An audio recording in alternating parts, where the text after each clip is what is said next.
Everyone, today we start exercise 3.3 question number 10 class 8. Explain how this figure is trapezium, which of its two sides are parallel. अब हमें क्या बताना है कि इसकी कौन सी साइड्स पैरेलल हैं और ये जो फिगर है ट्रेपेजियम कैसे है। जो ट्रेपेजियम होती है उसका एक ही पेयर क्या होता है, पैरेलल होता है। अब हमें क्या दिया गया है, एक एंगल 100 डिग्री और एक एंगल 80 डिग्री है। तो ये दोनों कौन से एंगल बन रहे हैं, एजेंस एंगल बन रहे हैं। नहीं तो हम कह सकते हैं कि एंगल ऑन सेम साइड, इनका टोटल क्या होता है 180। तो 180 बन रहा है हमारे पास। तो क्या करना है, अब हमें ये प्रूव करना है कि ये जो फिगर है ट्रेपेजियम कैसे है। Now start. अब हमें क्या दिया गया है, एम और एल इन दोनों का टोटल क्या है 180 है। और एम एन एल जो है वो एजेंस एंगल हैं। ये दोनों कौन से एंगल बन रहे हैं, एजेंस एंगल बन रहे हैं। और इनका टोटल भी क्या है 180 बन रहा है। तो इट मीन्स जो के एल है वो किसके पैरेलल है, ये वाली लाइन है जो है वो इसके क्या बन गई, पैरेलल बन गई है। तो हैंस के अगर एक मतलब दो जो आमने सामने वाली साइड्स जो हैं वो पैरेलल हो रही हैं और एंगल एजेंस एंगल बन रहे हैं, इट मीन्स ये क्या है, ट्रेपेजियम है। क्योंकि हमें एक ही पैरेलल लाइन बताई है। ट्रेपेजियम में एक ही लाइन जो होती है वो पैरेलल होती है। Now question number 11। अब क्वेश्चन नंबर 11 में find measure angle C in figure. ये वाली ट्रायंगल में हमें क्या बताना है, ये पैरेलल है। ये भी यहाँ पे भी पैरेलल आएगा कि जो ए डी पैरेलल है डी सी की, जो ये लाइन है वो इसके पैरेलल कैसे है, हमें ये फाइंड आउट करना है और एंगल सी की मेज़रमेंट निकालनी है। तो स्टार्ट करते हैं। अब हमें क्या करना है, जो एंगल बी और सी है वो एजेंस एंगल बनाते हैं। तो ये इनका टोटल कितना होता है, 180 होता है। तो हम क्या लिखेंगे, angle B plus angle C is equal to 180। हम मतलब इसको लिख सकते हैं angles on same side of transversal.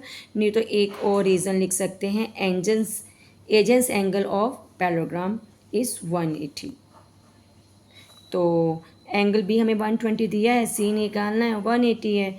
Angle C अपनी जगह पर, ये इधर आके क्या हो जाएगा, माइनस हो जाएगा। तो एंगल सी कितना आएगा 60। इसमें ये माइनस करा तो कितना आ जाएगा 60।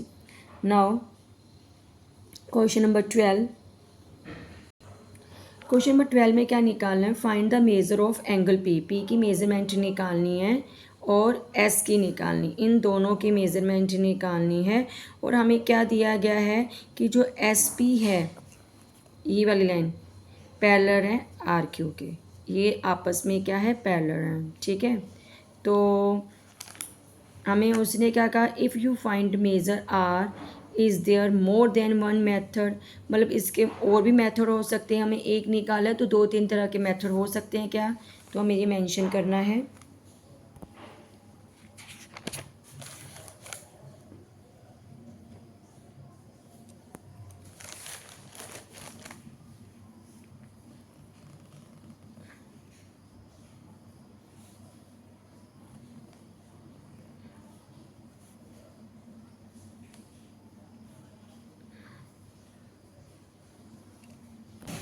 ये हमें क्या दिया गया है, ये वाली जो लाइन है इसके क्या है, पैरेलल है। और ये हमें एंगल दिया हुआ 130।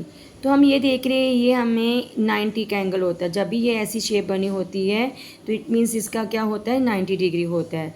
तो हम क्या करेंगे, लिखेंगे angle P plus Q is equal to 180 degree. Angles on same side of transversal, यानी कि पी और क्यू एजेंस एंगल भी लिख सकते हैं।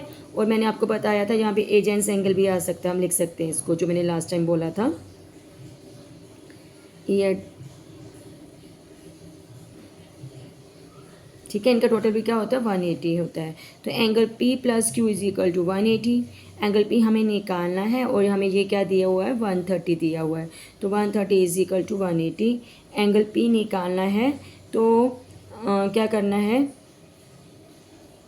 180 में से 130 क्या कर देंगे, माइनस। तो एंगल पी क्या आ जाएगा, 50 डिग्री आ जाएगा।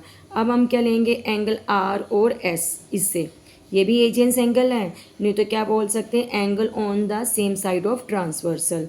तो इसमें हमें एंगल आर कितना है, 90 दिया हुआ है, गिवन है, plus angle S is equal to 180। Angle S निकालना है इज इक्वल टू 180 माइनस 90, तो कितना आ जाएगा, एंगल एस कितना आ जाएगा, 90 डिग्री आ जाएगा। Yes, there is one more method to find the measure of measurement P. तो एंगल पी को भी निकालने के बहुत सारे मेथड हैं, अदर मेथड हैं। Thank you.